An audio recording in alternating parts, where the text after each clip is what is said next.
यानी ज़िंदगी में कोई पछतावा?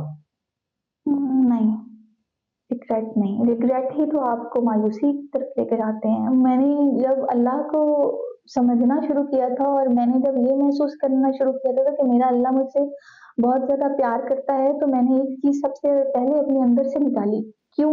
क्या? कैसे? कब? किस लिए? ये वो क्वेश्चन थे जो आपको बर्बाद किए रखेंगे और ये क्वेश्चन मुझे करते थे।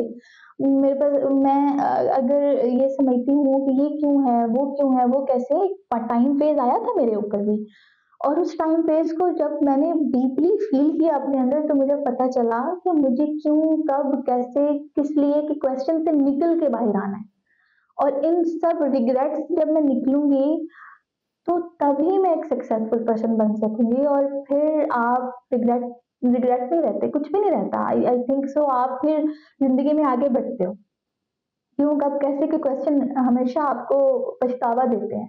बहुत सारी मेरे पास केसेज़ ऐसे भी आते हैं कि औरतें कहती हैं कि मैंने ये क्यों कर दिया या मेरे से ये गलती हो गई, मैंने ट्रस्ट कर लिया तो नहीं, वो जो हो गया सो हो गया।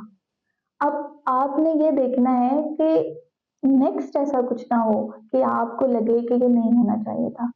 मुझे अच्छी तरह से याद है मेरे एक टीचर थे, वो हमारी क्लास को कहते थे कि बेटा ज़िंदगी में रिग्रेट कभी नहीं करना किसी चीज़ पे, ऑन करना। आपने अगर कोई ऐसा काम किया है जो कि आप समझते हो कि गलती हो गई है, फ़ौरन ऑन करो और उसे एक्सेप्ट करते हुए कहो कि हाँ, ये मैंने किया है और नेक्स्ट मैं ऐसा नहीं करूँगा।